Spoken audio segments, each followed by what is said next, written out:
Hey everyone, Phreak here. 9.1 is upon us, the beginning of the season. That's going to be exciting. Get your ranked ready because we're all going to climb and make Grandmaster together. Pro season's going to be starting pretty soon. LEC starts in about a week and a half. NALCS starts, well, actually just LCS now, starts in 2.5 weeks. They're actually disjointed, which I find interesting. But yeah, the leagues are starting in 10-ish days at this point. This is going to be exciting. I'm excited to get back into Pro. Excited to get back into casting League of Legends. Should be a cool time. Now, 9.1 is going to be the first patch for Pro. What's interesting to me is it's a fairly small patch in terms of total content, I feel. This is because of the holidays where people are out of the office, and so there's only so much time to ship changes. And now we're back. 9.2 probably gets to be a little bit larger. We'll see what happens there. Of course, the only pro play that they get to really react to is Kespa Cup, which is not a trivial event. There's a lot of good teams, there are a lot of good players, but again, with how 9.1 was built, we've been back in the office for 2 days and the patch is already shipping. So there wasn't really time to pivot. These notes were already written, and now is the beginning of when the design team can actually start to react to stuff. So, okay. There's basically 3 big champions changes: Kalista, Ornn, and Sejuani, and a bunch of smaller things that I think are kind of nice, and we'll get into those. So, Kalista is basically getting her attack damage decoupled from her W and just put into base stats. She's getting a small amount of attack speed growth, getting some damage on her Q, and losing some rend damage to monsters. So 5 base AD and 0.4 AD growth, but there's no longer 5 to 25 attack damage if you're near your Oathsworn. Meanwhile, an extra 0.5% of attack speed growth and 10 to 30 extra damage on Pierce. So let's talk about how much damage she's gaining. Okay, so keep in mind that this is her base AD or her total AD just by leveling up and ranking W last, because of course you do, assuming that she was next to her Oathsworn at all times. Now, of course, that's not true. If her support dies or her support roams, she was going to lose that 5 to 25 attack damage. Now, if the Oathsworn was there, then this is the difference in numbers right here. And, of course, at a certain point, she gets up to about 4% more attack damage. Then from levels 14 onwards, it is slightly lower. Right, still 135 is quite high. She has pretty reasonably high attack damage. She still has that 10% haircut on damage on hit overall. But yeah, right, pretty decent attack damage growth. And again, keep in mind that at level 18, if your Janna is dead, this is 25 attack damage you're losing, and you're not losing it here.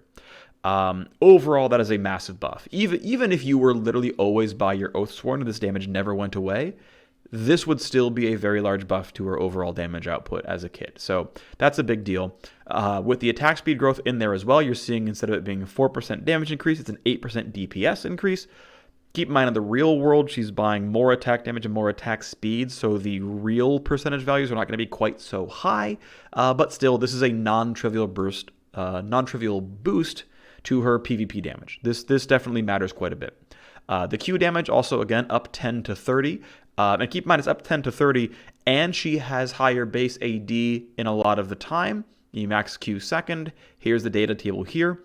Even if you are by your Oathsworn and you have 13 less attack damage, well, that's not enough to make it for the fact that the base damage went up by so much, so Pierce is always better, and Kalista players should be happy. These are very substantial buffs. I think these are very large, and she will gain a lot. And again, I really want to point out, you are not always by your Oathsworn. This is a very large attack damage buff, and it's bigger than what you're seeing here. I just chose to only show the Oathsworn damage because it was closer.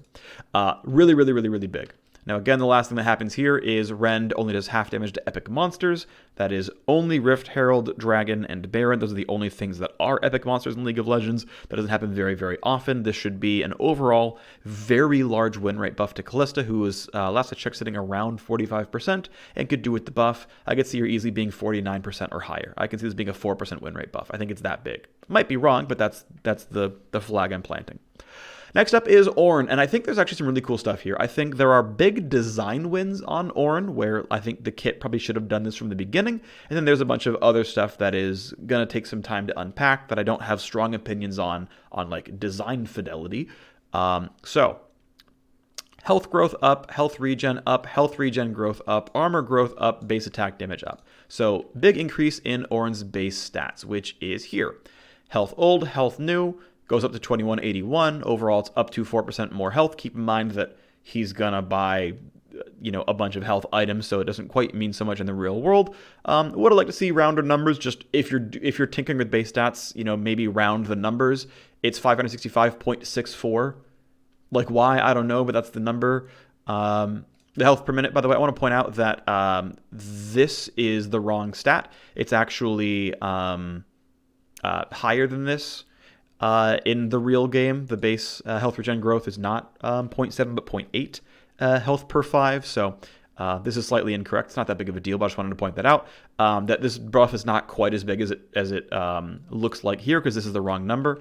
But either way, here's the real health per minute. And again, I like to use health per minute as the regen stat because it makes numbers that you can appreciate. Like, wow, every 2 waves he regens 108 health. That is a lot of regen. And then as time goes on, right, instead of being 30% more regen, it caps out at 18% more regen. Keep in mind that pretty much all health regen buys outside of Doran's shield. And I mean, I guess to be fair, Catalyst, which he always buys, the other things all tend to be percent buffs to HP 5. This actually does mean a fair bit over time. This is 5 health per second at a certain point, which is just really, really high. Maybe didn't need it, but it's compensation for a nerf that's coming in where he's losing the shielding on his W. And then finally, here's how much armor he had, how much armor he has now. I am glad it's catching up to 101 armor. I think tanks should, get to 2200 health, get to 100 armor. I actually really like large base stat disparities. I think that helps push these classes apart. I think some of the reasons you get things like Tank Echo is because Tank Echo has the same base stats as Maokai, roughly, and thus, yeah, sure, you can just build Tank Echo now, I guess, because it's not like you're any less tanky than Maokai is. Random aside, it's something I'll probably make a video on later, is things I care about with base stats. Maybe it's useless, but a thing. Anyway, you have 4% more health and quite a lot more armor. You're up to 14% more durable against physical damage. So yeah, Ornn is going to be substantially tankier as a base champion. I think that's good. That, you are a frontliner, go do frontline things, go be durable. I think that's cool. And he needs the buffs as far as Solik is concerned. He's certainly win rate wise weak, so that's a thing. Next up, and I love this a lot, huge upgrades to how his passive works. So this one's a little funky, and it's just you just get 10% more armor and MR from items. It's thematic. I don't think he super needs it, but it is his defensive steroid. I think it's important that tanks have defensive steroids, that not only are your base stats high, but you're somewhat multiplicative on tank items. This allows tank items to be really tanky on tanks and not broken on bruisers. I actually like the idea of tank steroids, much like how marksmen have ranged auto attacks, which is essentially a crit multiplier because they can auto attack more. Right? Like these sort of kit synergies or class synergies make sense. This is fine as like the generic tank steroid. It's not super exciting. It's just kind of there. You can forget that it exists, but it's functional. The part that I'm really excited about is this stuff. This is super, super awesome. At level 13, any upgradable item Ornn owns or purchases for the rest of the game is upgraded for free, and you can have 2 of these. I love that they're finally actually playing up Ornn the Forging Champion. Yes, Ornn the Forging Champion gets 2 free Forge upgrades. This is a big deal. This is a huge, I think, design win because it lets you actually feel like you're playing the Forge Champion because you're forging your own upgrades and you get them right away and you can feel good about it, and that is awesome. And then from level 14 onwards, you can then upgrade your allies' upgradable items by getting close to them and clicking on them. It's only 1 each, but it's great because you actually get to have a passive that has a positive impact on the game. Sure, it only exists at level 13 onwards, so is the old passive, to be fair. And people can feel good about having Ornn on the team because oftentimes buying Death Cap upgrade or Infinity Edge upgrade was like, yeah, it was gold efficient, but it was just like, well, I guess I spent 500 gold and 15 attack damage. That's cool. Not. Now you're like, oh, sick, Ornn, give me that dank static shift upgrade. I don't think there's a static shift upgrade, but you know what I mean, right? Please give me those sick upgrades. Give me my hyperactive Trinity Force. Like, that's cool. That gives you feel wins. I love the design on this. I'm super happy about this. It's, of course, power positive because Ornn gets to have 2 and they're free, and the allies get to have one for free as well. Yes, you have to go through the hurdle of Ornn catching up to you, but the level 13 requirement was there already. You weren't really excited to buy your upgrades anyway, so now you're just giving your teammates bonus stats, and this is cool. Yes, there could be some balance problems with suddenly Ornn is nuts late game. Yes, it makes you want to play him even more as a solo laner, less as a support, but that's arguably intentional, because now in a world where Ornn is balanced, and I hope we get there, a lot of his power is in the fact that he literally gives like 6,000 free gold worth of stats to his team eventually. That is a lot. I think that's cool. Yep, no longer paying to upgrade items. New items added to the list. Iceborne Gauntlet, I like how it's put as Frozen Fist. I see. Iceborne Gauntlet becomes Frozen Fist. That was the name of Iceborne Gauntlet in development. I'm glad we got to bring this back. Frozen Fist was a sick name. Yomu's Wraithblade gets 20 attack damage and some lethality. Might of the Ruin King gets attack damage and attack speed. Luden's Pulse gets AP and mana. This seems like a little bit less cool of an upgrade, but whatever, it's fine. Champion's going to have this item at least, which is good. Okay, now what about the rest of the kit? Well, 10 mana cost off of Volcanic Rupture. 0 to 20 damage off of the base damage, and 0 to 20% slow off the Q. Those are pretty much straight nerfs.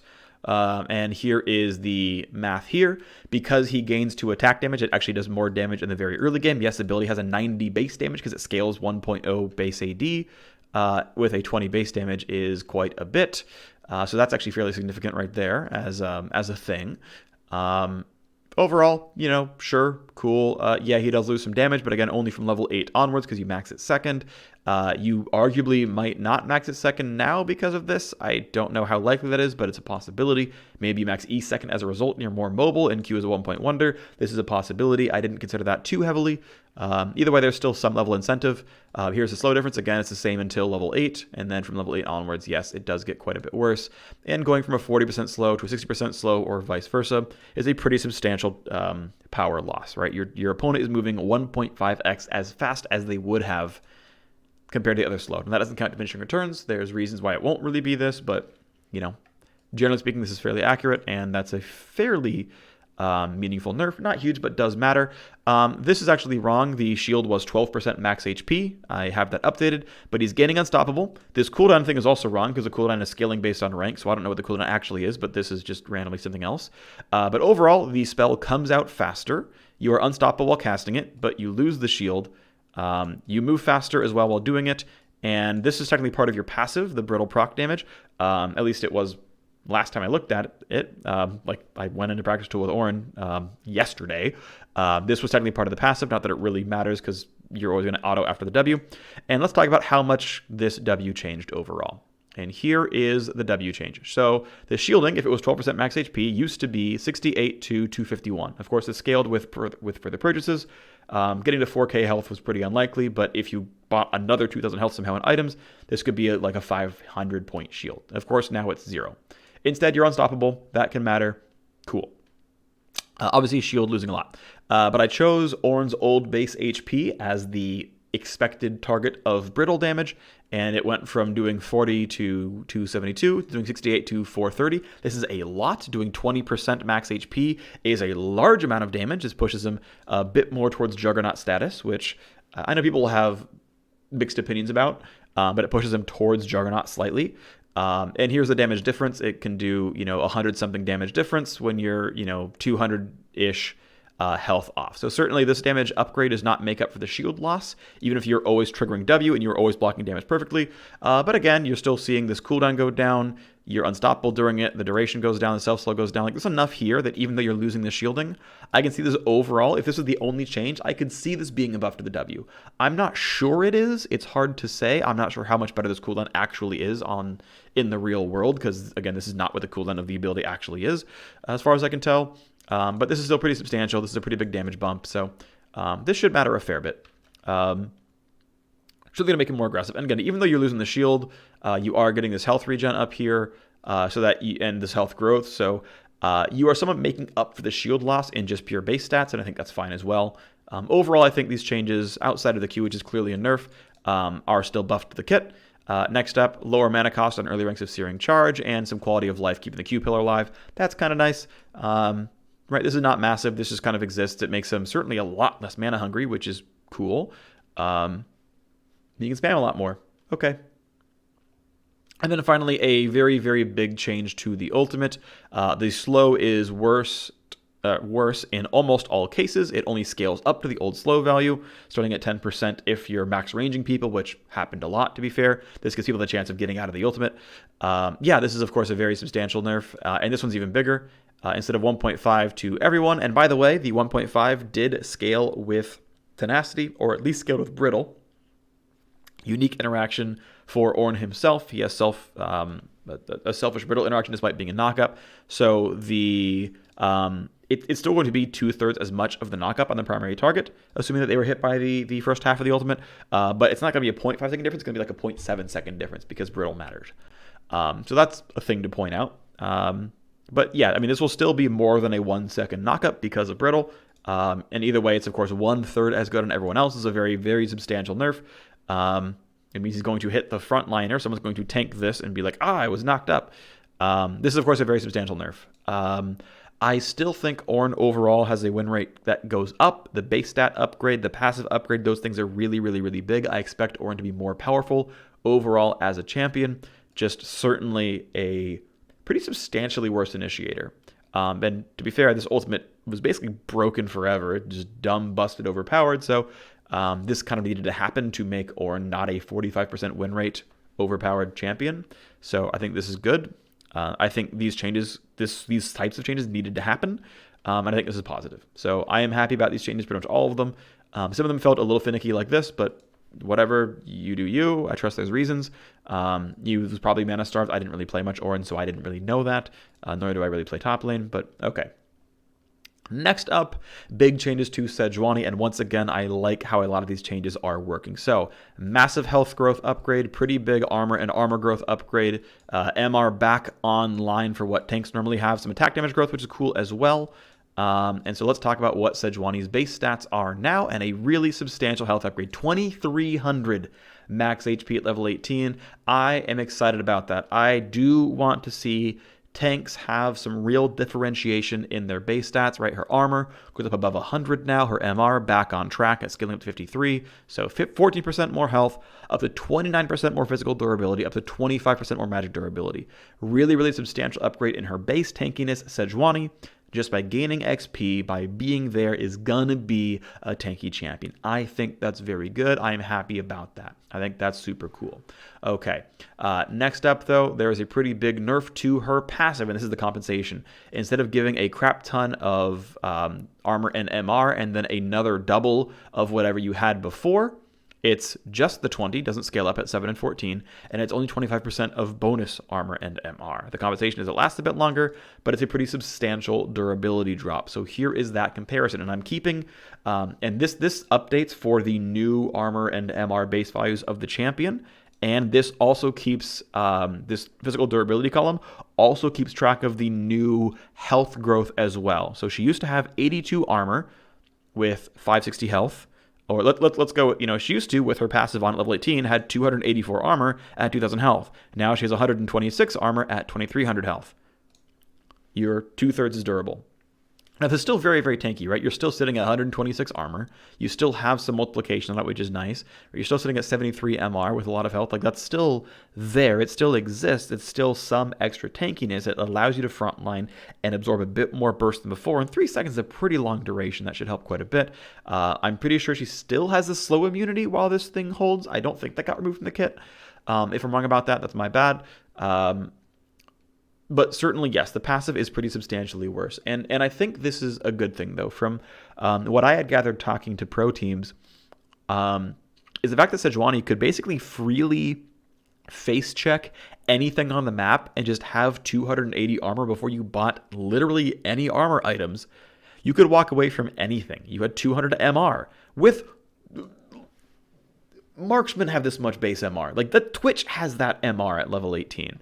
And she just had this as her tank stat, and turns out that, yeah, getting to face check anything and taking 1/3 or 1/4 damage just cause meant that you could do whatever you wanted. So I think these are good changes to be made, because that was what pros complained about, is that you couldn't do coordinated plays, you couldn't death brush, you couldn't play around vision, because Sejuani just raffle stomped the fact that she had no vision by being invincible for 2 seconds. It was, in pro players' minds, just so good you couldn't, do anything about it. So I think this sort of change is good and helps bridge the gap between pro and solo queue. The rest of the compensation for these changes, because I think this would overall tend to be power negative, is Arctic Assault gains some damage, Winter's Wrath gains some damage, though slightly loses some slow, anywhere between 0 and another quarter second of the duration of the slow. Permafrost loses some duration and some range on the casting, but does gain a lot of damage. So damage up, damage up, damage up, slightly slowed down, moderately stunned down. So here's my expectation. I think because E's rank up no longer has stun duration, and you can't even use it that easily anymore anyway, that simply getting 40 damage on the rank up is not good enough to put points into. You're going to sit on rank 1 Permafrost for the entire game instead of maxing it second like before.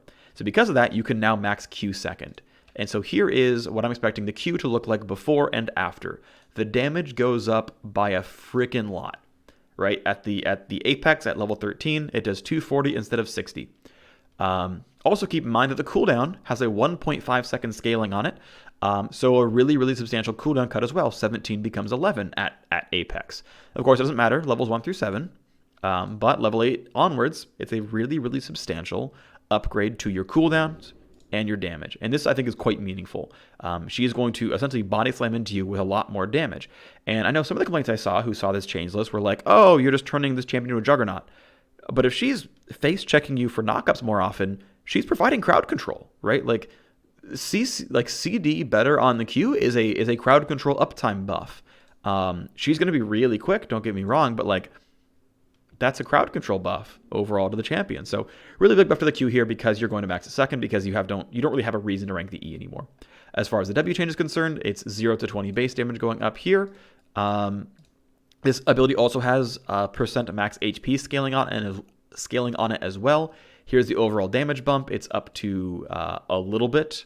Because her health is up and because the damage is up, it's actually a fairly substantial gain to the W. As soon as you start leveling up, you get up to 11% more damage, and this gets softened slightly the more health you buy, because you're just simply getting 300-ish more HP, and that will just always be that much more damage. That percentage will eventually decay as a result. But here's the E damage, and you can notice that, yes, of course, the crowd control is going to always be worse, or, well, worse from level 8 onward. The damage you barely notice it. Even at the worst, it's only 40 damage down. At level 13, the E does 40 less damage. The W does 30 more. And the Q does 180 more. So there is certainly quite a lot more damage on the kit. You are losing some stun duration on E, but you're gaining uptime on Q stun. You're gaining base durability, but you're losing face check power. And overall, yes, these changes make her less of a I just crowd control you champion and more of a I need to get in melee range, hit my abilities, hit you with my Q, trigger aftershock, deal the damage there. And I think these are all sort of positives. Right? She's still keeping the full power ultimate. She is still a great initiating tank, but her follow-up pattern is a bit more damage based, and I think that's fine. She has ways to follow up because of Q being max second, doing a lot more damage, and I think these will certainly do a lot to buff the win rate of the champion. I do think this helps slightly in bridging the pro to solo queue gap, and overall, I saw a lot of complaints that this was like, you're just making her a juggernaut, and I just don't see it. I don't think the changes are that drastic that you lose 0.4 seconds on a stun that you can repeat on a fairly short cooldown at level 13 is that big of a deal. Again, because you're getting Q stuns. The rest of this is very small changes, and none of them are really very mathy. Cool update for Ashe. There's some usability on the Q. It shows you can cast it. Hawkshot gives assists if they weren't seen. That's pretty sweet. Zap skills with attack speed is a really big deal. It now comes off in 0.4 seconds. Still quite slow, but this feels pretty good. You're not going to feel it all that much in lane, but at level 9, which is still the tail end of laning phase, you get 111%. Well, you're getting 110 from just the Q, and you're also getting more from leveling up to the tune of 7-ish%. You're getting, if you're running Alacrity, it's another almost 18. Like, you're getting to like 140% bonus attack speed oftentimes by this point in the game. So you're getting it, most of the way there, and it's down to a 0.5 second cast time, which is something. It's 1/6 off. That's a pretty big buff. I think Jinx is already a pretty powerful champion, but certainly, yeah, Zap's going to feel pretty good. It's going to be harder to dodge, which is a big usability upgrade as well. She's going to land this about quite a bit more. I was maxing E second because there's a huge cooldown incentive on the E, but with Zap being more usable and more reliable, I might switch back over to W second. Small buffering abilities with Jace, that's kind of nice. Shunpo now instant casts, and the delay is now afterwards. And you can Hextech Gunblade buffer, which is cool. Nasus gets to stack twice as large on his Q on big things. Sivir no longer loses Boomerang Blade sort of damage drop-off. Doesn't count champions anymore, so in a lot of team fights you'll get a bit more damage out of the Q. This is probably the cooler version of the Q change that I put a video up on like a week or so ago about like changing the attack damage scaling and stuff. I think this is more exciting, to be honest. So that's cool. This is super sick for Vayne. Tumble is half cooldown during final hour, so a lot of tumbles. That's pretty nutty. I could see Vayne gaining quite a lot here. I could see Vayne gaining 2% or something. That's probably higher than it really is, but I think it's a pretty big deal. Xayah getting extra quarter second on the root for the E. That's pretty sweet as well. It will sometimes give her an extra auto attack against a fleeing target. It can give her some more space to run away. Xayah definitely on the very weak end as a champion, so pretty worthy of the buff here, and I think this is a pretty big deal. Zyra gets to Q. This is going to be nice as well. This will be a small usability buff and will matter quite a bit for actually spawning the plants, which you wanted to. This could easily be a win rate buff, and Zyra could just become the best support because the usability buff makes such a big difference for so many players. Next up, Monster Hunter is back. I remember last time we talked about this, the question was, okay, can you come up with a better if statement for Monster Hunter? And thankfully the design team did come up with one, which is now, if you have done, if you've gotten more gold from minions than monsters. So if you're getting a lot of lane farm, right? So it's not just I had the most gold on my team. It's not just I got a gank off or whatever. It's not just I have the highest CS on my team, because sometimes power farming exists. It's if you farmed so many minions that you have more minion gold than monster gold. Now, I don't think, and from what I can understand, funneling is not an optimal strategy. It's not very powerful anymore, but it's like, this is fairly unintrusive for the vast majority of jungle games. This is a pretty good if statement, and this certainly, I think, kills... I think it certainly kills funneling. There's still a chance you run mid smite and you just don't run the item to do the sort of self-funneling stuff, but this helps a lot. I don't, that kind of gameplay is generally fairly annoying, and so I'm kind of glad it's gone. This is pretty exciting. So Hail of Blade's getting a lot better in the early game. This is going to be attack speed buff for the vast majority of the game. Also, if you attack a reset, it doesn't consume a stack, which is pretty huge. So Hail of Blade Jax. Not that Jax needs help, don't get me wrong, but this could be really, really cool. I like that they're continuing to try to find some design space to make Halo Blades exciting on champions that want to get these attacks out. And keep in mind that when you're playing someone like Jax, attack speed, though you have a reset, attack speed is still a damage stat because you finish your first attack sooner and the second one lands sooner as well. Thus, like you can get those hits off really, really quickly. That's a really big positive. I actually kind of like the flattened at all levels attack speed bump. I think that's actually a good thing. Yeah, this is pretty exciting. I think this is super cool. 1% more on the rune stat because sure, whatever. Doesn't really mean much. Slayer going up to 10% of your move speed is bonus. I think this is a positive as well. What's funny is I remember seeing complaints on Reddit that was like, XD, this rune isn't good on many champions anymore. And it's like, wasn't the whole complaint that Reddit had on runes was that you just picked the same runes on everyone? And so now there's situational runes where you pick them in certain cases and other people on Reddit are complaining. I don't know. I think there's still clearly good generalist runes in the exact same tier in sorcery. You can run, free CDR or free attack damage and AP if you stay healthy. Those are great generics. There's also a situational option just in case you find the situation for it. I think that's a great place to put it, where you've got generics alongside a situational, and you can then make that choice if the situation arises. I think that's a positive. So, I don't know. I like this exists. I'm happy with niche runes. Celerity was way too general before. This is great. Next up, minor base damage buff to Shield Bash on the order of 1 to 9 damage. Cool. As it says, it's yeah, if you're only getting small shields, essentially, if you're not playing Nautilus, that kind of stuff. Yeah, so great. I guess Shield Bash was slightly weak, so that kind of comes in. Getting assist gold on turrets is already worked this way for gold plating, or turret plating, I should say, but now it works for the turret gold as well. Basically, if you assisted and you don't get really, really far away, and it's a 10-second assist timer, you're going to get local gold now as well.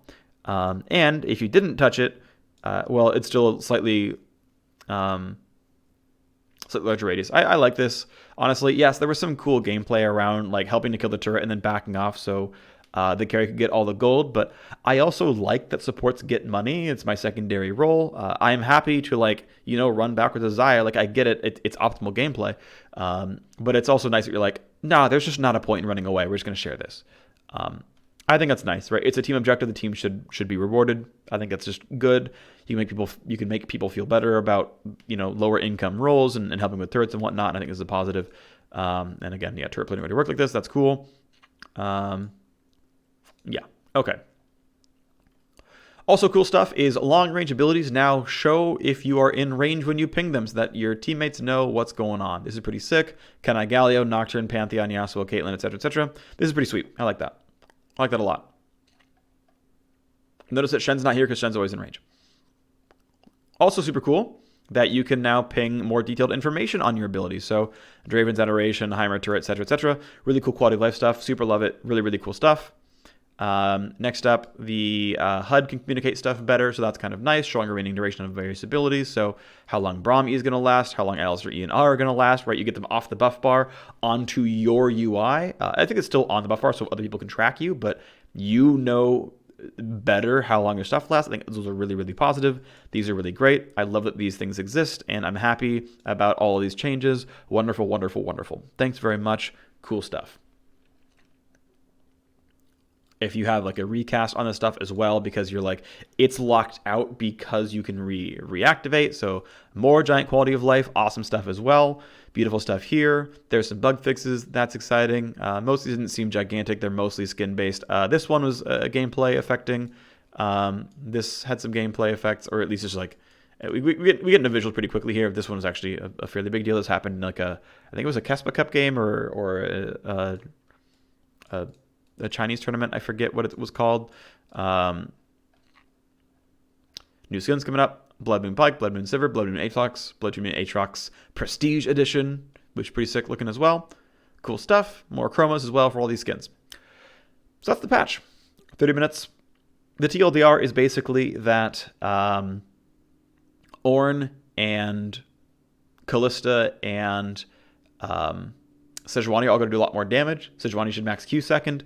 They're all slightly worse. They all lost some of their competitive strengths to try to bridge the gap between pro play and solo queue. I think that's really positive. I think it's really cool. I think Kalista and Vayne and maybe even Jinx can easily become monsters this patch because of it. That's the video. Thanks for watching. I'll see you next time.